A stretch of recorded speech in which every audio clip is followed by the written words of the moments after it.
Le groupe Tagerim, c'est d'abord un groupe immobilier qui a une trentaine d'années et qui développe son activité sur 3 métiers. Le premier métier, c'est l'hôtellerie. Les cibles, c'est les capitales économiques européennes, des boutiques hôtels. Et l'idée, c'est d'attirer nos clients pour qu'ils se trouvent comme chez eux, mais loin de chez eux. Deuxième métier, c'est le commerce, des surfaces commerciales, plutôt dans les centres urbains, des petits commerces, on les construit ou on les rénove. Et un troisième métier qui est la promotion immobilière classique sur tout le territoire. On fait entre 600 et 1000 logements par an depuis là aussi une vingtaine d'années.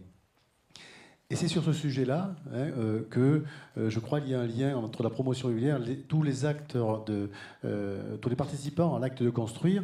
On a sur nos chantiers des bennes à ordures, je le disais tout à l'heure avec Monsieur Lemoine, nous avons sur nos chantiers des bennes à ordures qui sont, je pense, des mines d'or de recyclage ou même pour l'économie circulaire.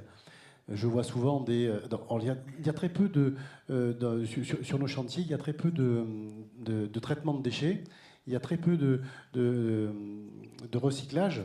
On a beaucoup de dépenses qui sont faites par les entreprises et donc que nous rémunérons forcément dans le prix de revient de nos logements, qui sont un coût important parce que c'est des dizaines, voire des milliers de tonnes de déchets qui sont traités et parfois dans des carrières qui coûtent très très cher.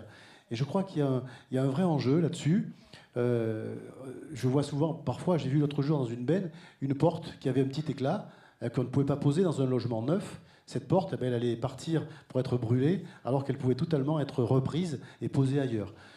On ne trie pas non plus sur les chantiers, ou mal ou très peu, alors que je crois qu'on pourrait séparer les gravats des matériaux comme ça, de recyclage possible, des fenêtres. Il y a des fenêtres parfois qui sont cassées et qui ne sont pas utilisées, des gravats classiques qui ne sont pas utilisés ou qui pourraient être utilisés. On l'a vu tout à l'heure avec la dame de chez Lafarge qui peut utiliser des gravats de béton pour les recycler, pour faire du nouveau béton.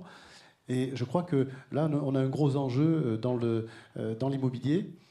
Mais d'abord, il faudra communiquer, et ça, ce sera un gros enjeu, parce que le savoir-faire, c'est bien, mais il faut aussi le faire savoir.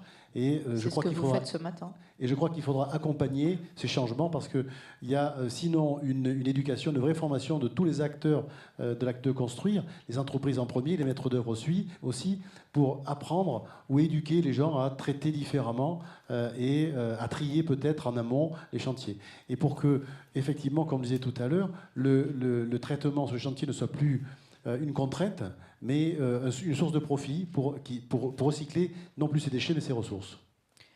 Merci beaucoup pour cette présentation. Je vous remets donc le trophée et je vous laisse appeler le vainqueur du concours Start-up, le lauréat du prix donc, dans la catégorie Start-up de l'économie circulaire. Et la société Ipsis.